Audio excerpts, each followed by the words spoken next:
Hi guys, welcome to our channel. எல்லோரும் எப்படி இருக்கீங்க? நல்லா இருக்கீங்களா? நான் ரொம்ப நல்லா இருக்கேன். டுடே வந்து பார்த்திங்கன்னா நம்மளோட வெயிட் லாஸ் சேலஞ்ச் ஸ்டார்ட் பண்ணி டே 28 எனக்கு சூப்பராக ஃபேண்டாஸ்டிக்காக ஸ்டார்ட் ஆகிருக்கு.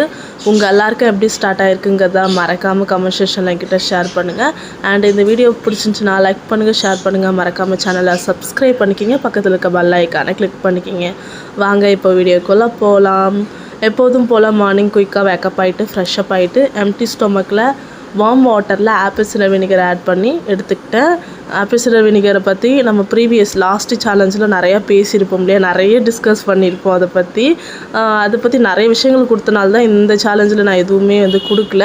ப்ரீவியஸ் வீடியோ பார்க்காதவங்க தயவுசெய்து போய் பாருங்கள். ஷார்ட் அண்ட் ஸ்வீட்டாக முடிக்கிறேன். ஆப்பிள் சிடர் வினிகர் பார்த்திங்கன்னா ரொம்ப நம்மளோட ஹெல்த்துக்கு நல்லது, நம்மளோட கட்ஸ்க்கு ரொம்ப நல்லது. அந்த ரீசனால் தயவுசெய்து எடுத்துக்கலாம், ஆனால் அளவாக எடுத்துக்கணும். என்ன சொல்கிறது, ஒரு டேபிள் ஸ்பூனில் 1/2 ஸ்பூன் இல்லை குட்டி ஸ்பூன்லனா 1 ஸ்பூன் இருக்கிற அளவுக்கு எடுத்துக்கணும். அதில் ரொம்ப காரத்தன்மை, புளிப்பான ஒரு காரத்தன்மை அதில் ரொம்ப அதிகமாக இருக்கும். அந்த ரீசனால் அதை நீங்கள் கம்மியான குவான்டிட்டியில் தான் எடுத்துக்கணும்.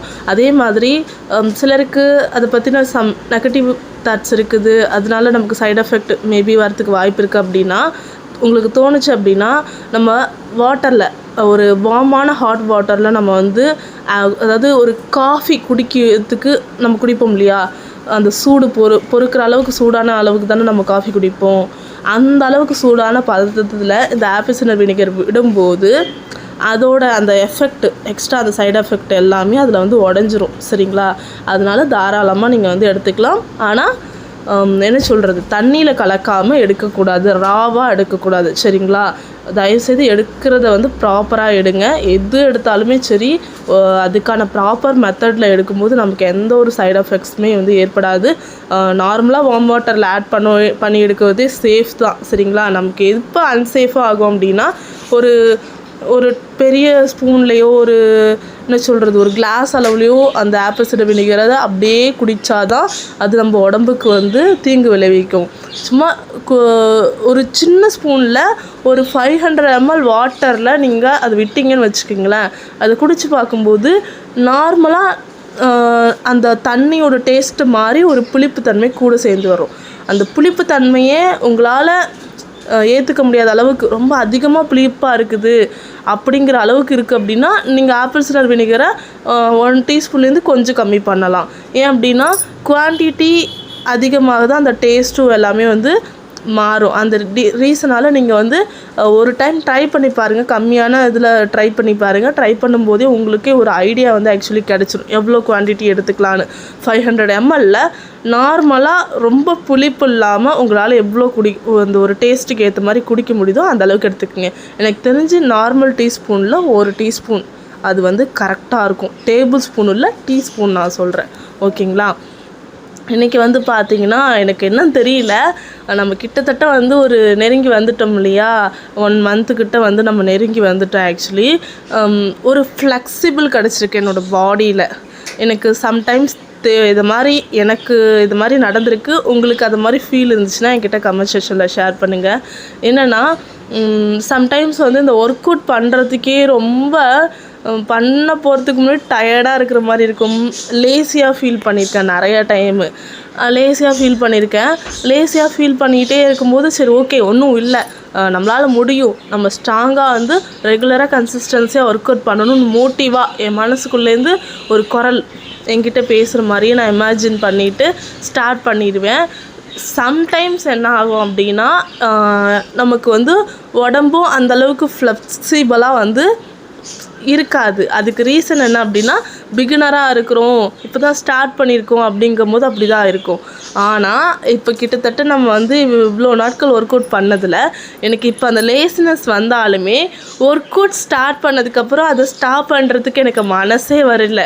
ஃபஸ்ட்டுலாம் ஐயோ இன்னும் அடுத்து எத்தனை கவுண்ட் இருக்குது, இன்னும் எத்தனை செட் பண்ண வேண்டியது இருக்குதுன்னு நான் பார்த்துக்கிட்டே இருப்பேன், எவ்வளோ டைம் ஆயிருக்குன்னு பார்த்துக்கிட்டே இருப்பேன். ஆனால் இப்போ அப்படி கிடையாது. அந்த பாடி ஃப்ளெக்சிபிள் ஆனதுலேருந்து ஒரு எனர்ஜி அதுலேருந்து உருவாகுது. அந்த எனர்ஜி உருவாகும்போது எனக்கு ஒரு என்ன சொல்கிறது, ஒரு செல்ஃப் மோட்டிவேட், ரொம்ப பயங்கரமான ஒரு எனர்ஜி. அது அந்த அளவுக்கு என்னை மோட்டிவேட் பண்ணுதுன்னு வச்சுக்கிங்களேன் அந்த எனர்ஜி. ஓகே, நம்ம பண்ணணும், நம்ம நல்லா வந்து பண்ணணும், நல்லா பண்ணால் தான் நல்ல ஒரு ஃபிட்டான ஒரு லீனான ஒரு என்ன சொல்கிறது ஃப்ளாட்டான ஆப்ஸ் கிடைக்கும். நம்மளோட வெயிட்டெல்லாம் அப்போ தான் ரெடியூஸ் ஆகும். இன்னொரு விஷயம் என்னென்னா, இனிமேலுக்கு வர நாட்களில் இப்போது எனக்கு தெரிஞ்சு லாஸ்ட்டு இப்போ 2 டேஸாக கவனித்து பார்த்தீங்க அப்படின்னா கொஞ்சம் கார்ப்ஸ் இருக்கிற மாதிரியான ஃபுட்ஸ் வந்து எடுத்துக்கிற மாதிரி இருக்கும். அதுக்கான ரீசனை நான் சொல்லிடுறேன். கார்ப்ஸ் பார்த்தீங்கன்னா ஃபுல் மெத்தடு என்ன ரீசனுக்காக ஒரு ஹியூமன் பாடிக்கு வந்து கார்ப்ஸ் தேவை அப்படிங்கிறத பற்றி நம்ம நெக்ஸ்ட் வீடியோவில் பேசலாம். கிட்டத்தட்ட இதே 5 minutes கிட்ட ஆகிடுச்சு. இப்போ பேசினேன்னா அப்படின்னா கண்டிப்பாக டாபிக் வந்து கம்ப்ளீட் பண்ண முடியாதனால கொஞ்சம் இன்னொரு டாபிக் எடுத்தாலுமே டீட்டெயில்டாக கொடுக்கணும் அப்படிங்கிற ஒரு விஷயந்தான். என்னை பொறுத்தவரையும் ஒரு வீடியோ நம்ம வந்து கொடுக்குறோம் அப்படின்னா எண்ட் ஆஃப் த செஷனுக்குள்ளே அவங்க ஏதாவது ஒரு விஷயத்த லேர்ன் பண்ணியிருக்கணும். அதுலேருந்து அவங்க ஏதாவது ஒரு விஷயத்த பெனிஃபிட் ஆகிருக்கணும். நிறைய பாயிண்ட்ஸ் கொடுக்குற மாதிரி இருக்கும், நான் அதிகமாக பேசுகிற மாதிரிலாம் உங்களுக்கு மேபி தெரியலாம். ஆனால் நீங்கள் ரியாலிட்டியாக அந்த விஷயத்த நீங்கள் வந்து யோசித்து பார்த்தீங்கன்னா கண்டிப்பாக உங்களோட இதில் கண்டிப்பாக ஏதாவது ஒரு சேஞ்ச், நார்மல் லைஃப்பில் ஏதாவது ஒரு சேஞ்சஸ் வந்து நடக்கும். நான் வந்து ஆஃப்டர் நான் வந்து சொல்லியிருந்தேன் இல்லையா, லாஸ்ட் வீடியோவில் சொல்லியிருப்பேன், இத்தனை நாட்கள் வந்து ஒரு ஹவுஸ் ஒய்ஃப் வெயிட் லாஸ் சேலஞ்சாக தான் பார்த்துருப்பீங்க. ஒரு ஒர்க்கிங் உமனாக வந்து பார்த்தீங்கன்னா நீங்கள் இதுக்கு மேலே வந்து பார்ப்பீங்க என்ன அப்படின்னு நான் சொல்லியிருந்தேன் இல்லையா.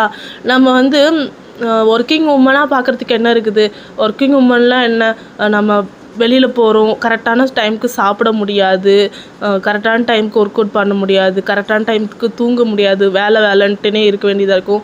இதே வீட்டில் இருந்தால் மேபி இதெல்லாம் கொஞ்சம் ஃபாலோ பண்ணுறதுக்கு முயற்சி செய்யலாம். ஒர்க்கிங் உமன் ஆனதுக்கப்புறம் என்ன, ஆக்சுவலி என்ன கேட்டால் ஹவுஸ் ஒய்ஃபை விட ஒர்க்கிங் உமன் ஆனதுக்கப்புறம் தான் கரெக்ட் டைமுக்கு அதெல்லாம் ஃபாலோ பண்ண முடியும். கரெக்ட் டைமுக்கு வந்து ஆஃபீஸ் போகணுங்கிறதுக்காக ஃபஸ்ட்டு சாப்பிட்ருவோம் ஷார்ப்பான டைமுக்கு, ரெகுலராக அதே டைமை ஃபாலோ பண்ணுவோம், கீப் பண்ணுவோம், எல்லாத்தையுமே ரெகுலராக கீப் அப் பண்ணுவோம், கரெக்டாக கன்சிஸ்டன்சியாக ஒவ்வொரு விஷயத்தையுமே ஃபாலோ பண்ணுவோம். நமக்கு ஃபுட் இன்டேக் ஷார்ப்பான அந்த டைமுக்கு வந்து போயிடும். அதே மாதிரி ஆஃபீஸ் போகணும், அதுக்கு முன்னாடி இந்த டைமுக்கு நம்ம வந்து இந்த வேலையெல்லாம் முடிச்சிருக்கணும் அப்படின்னு சொல்லிட்டு ஒரு ஷெட்யூல் படி ஆக்சுவலி நம்ம வந்து ஒர்க் பண்ணுவோம். ஆஃப்டர் இப்போ ஒர்க் போக ஆரம்பிச்சதுலேருந்து அது மாதிரி தான். இப்போது இதை மாதிரி தான் இதெல்லாம் கரெக்டான டைமுக்கு பண்ணி ஆகணும், அதை மட்டும்தான் எனக்கு ரொம்ப கஷ்டமாக இருக்கா அப்படின்னு கேட்டிங்கன்னா அப்படிலாம் இல்லை. அதையும் தாண்டி சில விஷயங்களை மென்டலி ஸ்டேபிளாக இருக்கணும். நிறைய விஷயங்களை வந்து நம்ம வந்து பார்ப்போம், நிறைய புது எக்ஸ்பீரியன்ஸ் வந்து கிடைக்கும். வீட்டில் வந்து இவ்வளோ நாட்கள் இருந்தாச்சு, 4 செவத்துக்குள்ளே இருந்ததுக்கும் 4 செவத்தை விட்டு தாண்டி போகிறதுக்கும் நிறைய வித்தியாசங்கள் வந்து பார்த்திங்கன்னா இருக்குது. ஏன்னா 4 செவத்துக்குள்ளே வீட்டில் இருக்க மெம்பர்ஸ் மட்டும்தான் இருப்பாங்க. அதுவுமே இப்போலாம் வந்து ஒரு வீட்டில் எத்தனை பேர் இருக்காங்க சொல்லுங்கள், மிஞ்சி போனால் ஹஸ்பண்ட் அண்ட் ஒய்ஃபு, குழந்தைங்க, மாமனார் மாமியார், மேபி வந்து அதோடு தான் நிற்கிது. அதுக்கு மேலே ரொம்ப ரேரு. ஒரு 5 பேர் 6 பேருக்கு மேலே ஒரு வீட்டில் வந்து இருக்கிறது இல்லை. அதுவுமே இருந்தாலுமே எனி டைம் இருக்க போகிறது கிடையாது. எப்பயாவது தான் வந்து ஒரு ரீயூனியன் ஃபங்க்ஷன் மாதிரி தான், ஃபேமிலி யூனியன் மாதிரி ஆகும். அதுவுமே ரேரு, எல்லாருக்குமே அது மாதிரிலாம் நடக்கிறது இல்லை. அவங்கக்குள்ளே இருக்கிற அந்த ரிலேஷன்ஷிப்பை பொறுத்து தான் போயிட்டுருக்குது. ஆனால் ஒரு என்ன சொல்கிறது, ஒரு இண்டிவிஜுவலாக தனியாக ஒரு ஸ்பேஸோடு இருந்த ஒரு பர்சனுக்கு வெளியில் போகும்போது நிறைய ஸ்ட்ரகிள்ஸை ஃபேஸ் பண்ணுற மாதிரி இருக்கும். மென்டலி அதனால தான் ஸ்டேபிளாக இருக்கணும், நம்ம ரொம்ப ஸ்ட்ராங்காக இருக்கணும். ஃபஸ்ட்டு நான் வந்து நிறைய எக்ஸ்பீரியன்ஸை வந்து ஒவ்வொரு நாட்களும் நிறைய விஷயங்கள் வந்து எனக்கு புரியுது. நிறையா டிஸ்டர்பன்ஸ் கூட நமக்கு இருக்கலாம். ஏன்னா நான் தான் சொன்னேன் இல்லையா, நம்ம ஒரு ஸ்பேஸோட ஒரு 4 செவத்துக்குள்ளே இருந்துட்டோம். அதில் இருக்கிற கம்ஃபர்ட் வந்து வெளியில் போனால் இருக்குமான்னு கேட்டிங்கன்னா ஃப்ரீடம்னு கூட மேபி சொல்லலாம், கம்ஃபர்ட்டுன்னு கூட சொல்ல வேணாம், ஃப்ரீடம்னு கூட சொல்லலாம். அந்த ப்ரைவசி நமக்கு வந்து பார்த்திங்கன்னா இருக்காது. ஏன்னா உங்களை பார்த்து விரல் நீட்டி கேள்வி கேட்க போகிறது யாரும் வந்து கிடையாது. அந்த ஃப்ரீடம் ப்ரைவசி லைஃப்பில் அந்த 4 செவத்துக்குள்ளே கேட்க போகிறது கிடையாது. அப்படியே கேட்டாலும் நம்மளோட ஃபேமிலி மெம்பர்ஸ் மட்டும்தான் கேட்பாங்க. அதையுமே நாம் எப்படி தட்டி கலைக்கணும், எப்படி ஹேண்டில் பண்ணணும் நல்லாவே இப்போ எல்லாருக்கும் தெரிஞ்சிருச்சு. ஆனால் நம்மளோட என்ன சொல்கிறது, அந்த புதுசாக நம்ம நிறைய பேர் மீட் பண்ணுவோம் இல்லையா, அப்போ நிறைய எக்ஸ்பீரியன்ஸ் வந்து பார்த்திங்கன்னா நமக்கு கிடைக்கும். அந்த டயத்தில் வந்து அது நெகட்டிவாகவும் இருக்கலாம், பாசிட்டிவாக இருக்கலாம். அது என்ன வேணாலும் இருந்துட்டு போகட்டும். நீங்கள் வந்து ஒரு விஷயத்த பண்ணுறீங்க அப்படின்னா உங்களுக்கு ரொம்ப டிஸ்டர்பாக இருக்குது, ஆனால் உங்களுக்கு அந்த விஷயம் ரொம்ப முக்கியம் அப்படிங்கும்போது நீங்கள் என்ன பண்ணணும் அப்படின்னா, மனசுக்குள்ளே உங்களுக்குன்னு ஒரு செல்ஃபாக ஒரு என்ன சொல்கிறது, ஒரு ஃப்ரெண்டோ நீங்கள் அது மாதிரி உங்களுக்குள்ளே வந்து ஒரு தத்ரூபான ஒரு உருவத்தை நீங்கள் வந்து இமேஜின் பண்ணிக்கிங்க. உங்களுக்குள்ளே ஒரு குரல் கேட்குற மாதிரி வந்து இது பண்ணிக்கிங்க. இந்த விஷயம் உனக்கு ரொம்ப முக்கியம் இல்லையா? அப்போ எதுக்கு நீ இந்த விஷயத்துக்காக இந்த விஷயத்தில் கான்சன்ட்ரேட் பண்ணுறதை விட்டுட்டு அடுத்தவங்க நம்மளை பற்றி சொல்கிறதுலையோ அடுத்தவங்க நம்மளை டிஸ்டர்ப் பண்ணுறதுலையோ சில பேருக்கு எனக்கு வந்து நான் ஆக்சுவலி வந்து பார்த்திங்கன்னா ரொம்ப சென்சிட்டிவ். ஒரு சின்ன வேர்டு கூட வந்து அது வந்து ரொம்ப ஹர்ட் பண்ணிடும். அண்ட் வந்து பார்த்திங்கன்னா என்னை பொறுத்தவரையும் அவங்கவுங்களோட இண்டிவிஜுவாலிட்டியில் அவங்கவுங்களோட ப்ரைவசியில் யாருமே வந்து தலையிடக்கூடாதுன்னு நான் வந்து எப்போதுமே நினைப்பேன். அதை மாதிரி இருக்கிற பீப்புள்ஸ்க்கு வந்து பார்த்திங்கன்னா புதுசாக வந்து ஒருத்தர் கூட சடனாக அட்டாச் பண்ண முடியும். இன்னை வரையுமே எனக்கு வந்து பெருசாக வந்து ஃப்ரெண்ட்ஸ் வந்து கிடையவே கிடையாது. நான் எப்பயுமே சொல்லுவேன் யார்கிட்ட இல்லை, என்னோடய கிட்ஸ் தான் என்னோடய ஃப்ரெண்ட்ஸு, என் ஹஸ்பண்ட் தான் என்னோடய ஃப்ரெண்ட்ஸு. நிஜமாக கிட்டத்தட்ட வந்து எவ்வளோ ஒரு 7 to 7 இயர்ஸ்க்கு மேலே ஆகிடுச்சு. கிட்டத்தட்ட ஒரு நிறைய ஃப்ரெண்ட்ஸ் இருந்ததெல்லாம் வந்து பார்த்திங்கன்னா என்னோடய காலேஜ் லைஃப்பில் கூட கிடையாது, ஸ்கூல் லைஃப்பில் தான். 10 இயர்ஸ்க்கு மேலே ஆகிடுச்சின்னு வச்சுக்கிங்களேன். அப்படி ஒரு இண்டிவிஜுவலாக நான் வந்து தனிமைப்படுத்திக்க ஆரம்பித்தேன். ஆனால் அது எனக்கு அந்த ஸ்பேஸ் எங்கே கிடச்சிதுன்னா என்னோடய ஃபேமிலிக்கிட்டேயே வந்து ஒரு குட் ரிலேஷன்ஷிப், ஒரு ஃப்ரெண்ட்ஷிப்பாக இருக்கிற மாதிரி ஒரு பாண்டிங்கான ஒரு இது கிடச்சனால நான் பெருசாக அதை வந்து வெளியில் தேடலை. அப்போது நமக்கு எந்த விஷயங்கள்லாம் தேவையோ அது எங்கே நமக்கு சேஃபாக கிடைக்குமோ அதை நம்ம சூஸ் பண்ணிக்கிறது தான் நல்லது. இப்போ நான் ஒரே விஷயம் சிம்பிளாக சொல்லிடுறேன். ஒன்றுமே இல்லை, உங்களை யாராவது டிஸ்டர்ப் பண்ணுறாங்க அப்படின்னா அது கேர் பண்ணாதீங்க, ஃபீல் பண்ணாதீங்க. உங்களுக்கு அந்த இடத்துல என்ன விஷயம் இம்பார்ட்டனோ அந்த விஷயத்த மட்டும் பாருங்கள். ஏன்னா மென்டல் ஹெல்த் ரொம்ப ரொம்ப முக்கியம் வெயிட் லாஸ்க்கு. மென்டல் ஹெல்த் மட்டும் ஸ்டேபிளாக இல்லைன்னு வச்சுக்கிங்களேன், ஒன்றுமே பண்ண முடியாது, ரொம்ப கஷ்டம். வெயிட் லாஸ்ன்னு இல்லை, மேஜராக ஒரு சிலருக்கு வர ஹெல்த் இஷ்யூஸ், டிப்ரெஷன்னு சொல்கிறாங்க. இப்போல்லாம் டிப்ரெஷனுக்கு எவ்வளோ மெடிசன் வந்துருச்சு தெரியுமா? எவ்வளோ டாக்டர்ஸ் டிப்ரெஷனுக்கு கவுன்சிலிங் கொடுக்குறாங்க தெரியுமா? அந்த டிப்ரெஷன் எங்கேயோ கொண்டு போய் எப்படியே விட்டுரும், நம்மளோட லைஃபே டோட்டலாக வந்து இதாகிடும். நம்ம வெளியில் இருக்கிற பிரச்சனைகள்லாம் வீட்டுக்குள்ளே கொண்டு வரும்போது அது தேவையில்லாமல் நம்ம வீட்டுக்குள்ளே இருக்கிற ஒரு குட் ரிலேஷன்ஷிப்பு, ஒரு ஃப்ரெண்ட்ஷிப்பான ஒரு பாண்டிங்கான ஒரு லைஃப் எனக்கு அப்படின்னு நான் சொன்னேன் இல்லையா, அது அப்படியே மாறிடும். இப்போ நான் இருக்குன்னா வெளியில் எனக்கு வந்து ஆஃபீஸில் நிறைய பிரச்சனை இருக்குது, எனக்கு மேலே இருக்கிற ஹெட் என்னை டிஸ்டர்ப் பண்ணுறாங்க, அது மாதிரியெல்லாம் இருக்குது. ஏதாவது அவங்களோட ப்ரெஷரை என் தலையில் தூக்கி வைக்கிறாங்க, இல்லை பர்சனலாக என்னை ஹர்ட் பண்ணுறாங்க அப்படிலாம் இருக்குன்னா அதை கொண்டு வந்து நான் இங்கே திணிச்சேன் அப்படின்னா இங்கேயுமே ப்ராப்ளம் ஆகி போயிடும். புரியுதுங்களா உங்களுக்கு? அதெல்லாம் வந்து தவிர்த்துருங்க. அப்போ அதை எப்படி ஹேண்டில் பண்ணணும்னா, அவங்க என்ன வேணாலும் சொல்லிட்டு போட்டோம், என்ன வேணாலும் செஞ்சுட்டு போட்டோம், எனக்கு அது தேவையே கிடையாது. அவங்க யார் என்ன சொல்கிறதுக்குன்னு எதிர்த்து போகிறத விட அவங்க யார் அவ்வளோ இம்பார்ட்டன்னா நமக்கு தேவையான விஷயத்தை விட அவங்க அப்படி இம்பார்ட்டனா? அந்த டயத்தில் உங்களுக்கு நீங்கள் பேனிக் ஆகும்போது, ரொம்ப டென்ஷன் ஆகும்போது, நீங்கள் எமோஷ்னலி கண்ட்ரோலாக இல்லாதப்ப, நீங்கள் செல்ஃப் கண்ட்ரோலாக இல்லாதப்ப என்ன பண்ணணும் அப்படின்னா, ஸ்ட்ராங்காக உங்கள் மனசுக்குள்ளேருந்து, அந்த ஆள் மனசுக்குள்ளேருந்து, அந்த அடி வயிற்றுலேருந்து ஒரு குரல் உங்கள் கூட இருக்கிற மாதிரி ஒரு பர்சன் இருக்கிறதா நீங்கள் இமேஜின் பண்ணிக்கிட்டு உங்களுக்குள்ளேயே நீங்களே வந்து ஒரு விஷயத்த சொல்லுங்கள். ஒன்றுமே இல்லை, இதெல்லாம் ஒரு விஷயமா, ஏன்னா உயிராக போயிட போகுது, இதெல்லாம் ஹேண்டில் பண்ணிடலாம் ஈஸியாக, ஒன்றுமே கிடையாது, ஸ்ட்ராங்காக இரு. நாம் வந்து ரொம்ப என்ன சொல்கிறேன், நமக்கு நல்ல ஒரு ஸ்பேஸ் இருக்குது, நம்ம ரொம்ப ரிலீஃபாக இருக்கேன், ரிலாக்ஸாக இருக்கேன், நான் ரொம்ப முக்கியமாக ஹாப்பியாக இருக்கேன், யாரும் எந்த டிஸ்டர்பன்ஸும் இல்லை. அப்படி டிஸ்டர்ப் பண்ணுறாங்களா, நம்ம அவங்க வீட்டு வேலைக்கு போய்க்கலாம் அப்படின்னு நான் லாஸ்ட் டைம் ஒரு வீடியோவில் சொல்லியிருப்பேன். உங்களை கேர் பண்ணாத யாரையும் நீங்கள் டேக் கேர் பண்ணாதீங்க அப்படின்னு சொல்லிட்டு ஒரு வீடியோவில் சொல்லியிருப்பேன். நம்மளை கேர் பண்ணாத யாரையும் நம்ம கேர் பண்ணணுங்கிற அவசியம் நமக்கு வந்து கிடையாது. அந்த அளவுக்கு நம்மளுக்கு பிடிச்ச விஷயத்தை விட இந்த உலகத்தில் வந்து நம்ம வேறு எதுவுமே கேர் பண்ண வேண்டிய விஷயம் இல்லை.